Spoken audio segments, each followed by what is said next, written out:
जय सिया राम।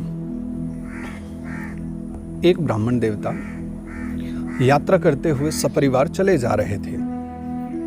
चलते चलते एक स्थान पर रात्रि हो गई तो पंडित जी वहां पर विश्राम करने की इच्छा से रुक गए। वन प्रदेश था और उस वन प्रदेश में दूरी दूरी पर कहीं कहीं कुछ घर बने हुए थे। तो पंडित जी महाराज ने दूर एक घर देखा जहां बहुत सुंदर बाहर आंगन बना हुआ था और आंगन में अच्छे रुकने की व्यवस्था थी। एक सुंदर सा बेर का पेड़ खड़ा था। वो सब देख करके पंडित जी वहां पहुंच गए और घर के मालिक से जाकर के बोले कि साहब, हम आपके यहाँ एक रात्रि रुकना चाहते हैं और कल हम निकल जाएंगे आगे की यात्रा पर। गृह मालिक ने कहा, लेकिन पंडित जी, न मैं आपको जानता हूँ न आप मुझे जानते हैं, मैं आपको अपने घर में ऐसे रात्रि रुकने की व्यवस्था कैसे दे दूं? तो पंडित जी ने कहा, भाई रिश्तेदारों के मध्य में तो ऐसा कोई भेदभाव होता नहीं। तो घर का मालिक कहने लगा कि न मैं आपको जानता हूं न मैं पहले कभी आपसे मिला हूं, हमारी कैसी रिश्तेदारी? पंडित जी कहते हैं कि आपके और हमारे मध्य में तो एक बहुत अच्छा गहरा रिश्ता है। वो क्या रिश्ता है कि अस्माकं बदरी चक्रे युष्माकं बदरी गृहे संबंधे नैव तेनाद्य वासमत्र करोम्य हम। बड़ा अद्भुत ही रिश्ता पंडित जी ने बता दिया कि देखो प्रभु, आपके घर में लगा है बेर का पेड़ और मैं जिस रथ पर बैठ कर के आया हूँ, जिस रथ पर बैठकर मैं सपरिवार चल के आया हूँ, उस रथ के जो पहिए हैं वो बेरी के पेड़ से बने हुए हैं। तो देखिए, आपके घर में बेर का पेड़ है और मेरे रथ में बेर के पेड़ के बने हुए लकड़ी के पहिए लगे हैं, तो हो गए ना हम आपस में संबंधी। तो इसी संबंध के कारण संबंधे नैव तेनाद्य वासमत्र करोम्य हम, इसी संबंध के कारण मैं आज आपके घर में वास करना चाहता हूँ। हम तो हो गए ना संबंधी। बेरी के संबंध के कारण तो नहीं, लेकिन पंडित जी की वाक्पटुता के कारण, पंडित जी की मीठी उस वाणी के कारण, उस अद्भुत शैली के कारण वो व्यक्ति बड़ा प्रसन्न हो गया और उसने कहा, आपसे तो बात करके भी बड़ा अच्छा लगा, आप हमारे यहाँ पर आतिथ्य स्वीकार कीजिए और रात्रि आप हमारे यहाँ रुकिए। बात है वाणी की, वाणी की कोमलता की, मधुरता की। इस संसार में जिस व्यक्ति को बोलना आता है, देखिए दो ही काम करना चाहिए व्यक्ति को, या बोले तो बड़े प्रेम से बोले, मधुरता से बोले, और नहीं तो व्यक्ति को जितना हो शांत रहना चाहिए। वाक्पटुता दिखाने की आवश्यकता नहीं है, आपको वाक्पटु होने की कोई आवश्यकता नहीं है, लेकिन जितना भी बात करते हैं ना, मधुर होना चाहिए। वाणी में मधुरता होनी चाहिए, सरलता होनी चाहिए। और अगर नहीं है तो चुप रहो। अगर आपको लगता है हमारे बोलने से तो हमेशा ही कलह होती है, लड़ाई होती है, तो चुप रहने में भलाई है। अगर जहाँ आपके चुप रहने से ही शांति रहती है तो वहाँ क्या बुराई है कि अगर आप शांत रहें। कोयल और कौआ दोनों एक ही प्रजाति सी दिखती हैं। क्यों दिखती हैं? क्योंकि दोनों ही काले काले होते हैं। शरीर थोड़ा छोटा बड़ा होता है, परंतु बाकी बिल्कुल कोई भेद नहीं है, दोनों एक समान काले दिखते हैं। लेकिन फिर भी आप देखिए कि जब कोयल बोलती है तो सुनने वाले प्रसन्न होते हैं, कौवा बोलता है तो किसी को विशेष फर्क नहीं पड़ता। तो कागा काकू का हरे और कोयल काकू दे, मीठी वाणी बोल के जग अपनों कर ले, बस इतनी सी बात है। वो मीठी वाणी बोल करके सबको लुभाती है तो लोगों को लगता है कि सुनने में आए। पेड़ पर कहीं कोयल की आवाज़ आती है ना, और ऊपर से किसी तरफ से आवाज़ आई तो व्यक्ति बड़े ध्यान से देखता है कि कहाँ कोयल बैठी है। वो भी काली है, स्वरूप वही कौवे वाला है, और फिर भी सुनने के लिए आतुर होता है क्योंकि उसकी वाणी मीठी है ना। काक कृष्ण पिक कृष्ण को भेद पीक काकयो वसंत समये प्राप्ते काक काक पिक पिक। हमारे वेदों ने भी छोटे से सूत्र में ये लिख कर के कि उग्रम वचः अपावधि, सामवेद का जो सूत्र है वो बहुत स्पष्ट रूप से हमें एक आदेश दे देता है कि चुप रहो। उग्रम वचः अपावधि, कठोर भाषण करने से बचो, क्रोध में आकर के कड़वा बोलने से बचो। उससे अच्छा यह है कि बोलने से बेहतर यही होगा कि आप शांत रहो, आप चुप रहो, वो ज़्यादा लाभकारी है। व्यर्थ का प्रलाप करना, असत्य भाषण करना या शास्त्र के विरुद्ध बातें करना, ऐसे व्यक्तियों की भी जो दुर्दशा है ना वो शीघ्र हो ही जाती।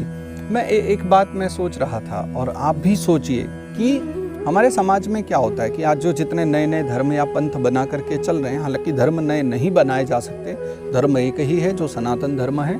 बाकी तरह तरह के पंथ और संप्रदाय सब अपने अपने अनुरूप निकाल देते हैं। तो सनातन धर्म के साथ चल करके, सनातन धर्म के साथ रह करके, उसके विधि नियमों का पालन करके चाहे कितने पंथ संप्रदाय चलें, कोई बुराई नहीं है, सब चलते रहो। लेकिन जो सनातन धर्म से सीख करके, यहाँ से ज्ञान लेकर के और एक अपनी फिर नई लीला रच देते हैं, एक नए ही चरित्र बना देते हैं, एक नई कथा ही निर्माण कर देते हैं। नई कथा से तात्पर्य एक अपनी बिल्कुल नई दुकान खोल करके बैठ जाते हैं। ऐसे व्यक्तियों की भी दुर्दशा है, क्योंकि एक बात बताइए, क्या जन्म से व्यक्ति कोई ज्ञान लेकर के पैदा होता है? यहीं आकर के धर्म ग्रंथों को पढ़ करके, भांति भांति के अपने शास्त्रों को पढ़ करके वो ज्ञान प्राप्त करते हैं, और फिर उसी में कुछ न कुछ टेढ़ा मेढ़ा करके लिखी हुई जो बातें हैं उनको पढ़ करके, सीख करके, उनमें अपनी ओर से कुछ जोड़ करके और फिर वो अपना ही एक ग्रंथ तैयार कर देते हैं। फिर सनातन धर्म की ही बुराई करने पर लग जाते हैं। फिर कुछ तो ऐसे हैं कि पहले पढ़ेंगे इन्हीं धर्म ग्रंथों को, फिर आ जाएंगे मानवता पर, हम मानव हैं, हमारी मानवता है, और धर्म का भी विरोध करने लग जाएंगे। बहुत सारे ऐसे। उनके लिए भी मुंडकोपनिषद में एक मंत्र आता है, मुंडक प्रथम खंड 2 श्लोक नंबर 8, या मुंडकोपनिषद में पढ़ें। अविद्यायामन्तरे वर्तमानाः स्वयं धीराः पंडिताः मन्यमानाः जंघन्यमानाः परियन्ति मूढ़ाः अंधेनैव नीयमाना यथान्धाः।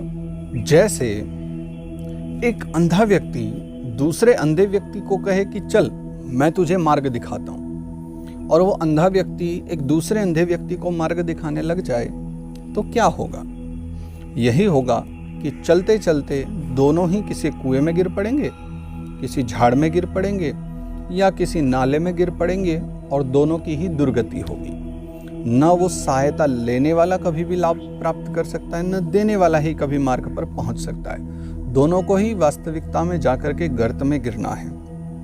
जो व्यक्ति अधूरा ज्ञान लेकर के और उसके पश्चात उसमें कुछ अपना ही ज्ञान मिला करके, और कुछ ऐसी बातें जो धर्म विरुद्ध हैं, जो वेद विरुद्ध हैं, क्योंकि वेद प्रणीहितो धर्मो यधर्मस् तद्विपर्ययः, जो वेदों के द्वारा कही हुई है, वेद जिसमें प्रमाण है, बस वही बातें धर्म हैं, उससे इतर सब अधर्म ही हैं, पाखंड की श्रेणी में आ जाता है। लेकिन जो स्वयं एवं ज्ञानी होकर के, थोड़ा सा ज्ञान लेकर के, थोड़ा सा पढ़ करके ये अहंकार करे कि मैं ही ज्ञानी हूँ, मैं ही विद्वान हूँ, और स्वयं में ज्ञान का और पंडिताई का अहंकार लेकर के, और जो निकल पड़े कि अब मैं जो सही कहूँ वही सही है, ये धर्मशास्त्र, ये वेद शास्त्र, इनको रख दीजिए, जैसा मैं कहता हूँ आप वैसा करिए, आपका कल्याण हो जाएगा, ऐसी भावना लेकर के चलने वाले, और मुझे इसलिए बोलना पड़ रहा है क्योंकि संसार में अब इनकी कोई कमी नहीं है। तरह तरह के भ्रम में व्यक्ति डूबे हुए हैं, तरह तरह के भ्रम में पढ़ करके दुखी हो रहे हैं। इन भ्रम से बाहर आ जाइए, वेदों को प्रमाण मान करके और हमारे आर्ष ग्रंथों को प्रमाण मान करके तब समझिए, तब पढ़िए, क्योंकि जो कुछ भी है व्यासोच्छिष्टम जगत सर्वम, सब उन्हीं का झूठा ही तो बोल रहे हैं। जो भी हमारे ऋषि मुनियों ने लिख करके गए हैं, उन्हीं को पढ़ करके और फिर स्वयं ज्ञानी होकर के, विद्वान होकर के, और उन्हीं लिखी हुई बातों को काट करके उनमें अपनी ओर से मिर्च मसाले लगा करके अपनी बातों को सिद्ध करने पर जो अड़े हैं, ऐसे धर्मांध व्यक्तियों से सदा बच करके रहो, क्योंकि ऐसे व्यक्ति न कभी आपको धार्मिक बना सकते, न स्वयं बन पाएंगे, और कभी न कभी तो धर्मांध व्यक्तियों का पतन ही होता है। अतः वेदों से प्रणीहित जो कर्म हैं, जो कर्म अकर्म आदि की चर्चा की गई है, बस उन्हीं का स्मरण रखें, उन्हीं को पढ़ करके आगे बढ़ें, तो उग्रम वचः अपावधि। एक विद्वान या एक पंडित वही हो सकता है जिसकी वाणी सरल हो, जो वाद विवाद में लड़ाई करे और अपनी बात को सिद्ध करने के लिए किसी प्रकार का क्रोध दर्शाए, या किसी प्रकार चिल्ला चिल्ला करके कोई बात कहने से सत्य नहीं हो जाती, विवाद करने से कोई बात सत्य नहीं हो जाती। जो सत्य है वो स्वयं सिद्ध है, प्रत्यक्ष को प्रमाण की आवश्यकता नहीं होती। अतः प्रत्यक्ष देखें और अनुभव करें वास्तविक ज्ञान क्या है, वास्तविक धर्म क्या है, भ्रम से बच करके रहें। सत्यम ब्रूयात प्रियम ब्रूयात, इस शास्त्र चर्चा का सदा पालन करें तो सदा कल्याण बना रहेगा, सदा भगवत प्रेम बना रहेगा। पूर्व कुछ दिन पहले वेदों के कुछ मंत्रों को लेकर के मैंने बताया था कि वेदों के कुछ मंत्र हैं जो जीवनोपयोगी मंत्र हैं, और उनके विषय में मैंने चर्चा की थी। अभी कुछ समय के लिए उपनिषदों का मैं अध्ययन कर रहा हूँ। वैसे उपनिषद जो वेदांत हैं, उपनिषद हैं, ये थोड़े से क्लिष्ट माने जाते हैं, परंतु वास्तविकता में मैं जो लेकर के आ रहा हूँ वो क्लिष्ट भाषा में नहीं, बहुत सरलतम भाषा में, जो आपको समझ आ सके, जिन्हें आप समझ करके और जो आपके लिए उपयोगी हो सके, मैं उस भाषा में उनको आपके सम्मुख लेकर के आ रहा हूँ। तो कुछ सूत्र मैं बहुत शीघ्र लेकर के आऊँगा, प्रतीक्षा करना, और जब भी मैं लेकर के आऊँ और बताऊँ उनको ज़रूर श्रवण करना, स्मरण रखना, बहुत आप सभी के लिए वो लाभकारी होंगे। तो शीघ्र ही मैं पुनः चर्चा करूँगा आप सभी से, और कुछ धर्म चर्चा के साथ पुनः मिलेंगे। आप सभी स्वस्थ रहें और आनंदित रहें, ये मेरी प्रभु से कामना है। आप सभी को मेरा बहुत बहुत प्रणाम। जय श्री राधे।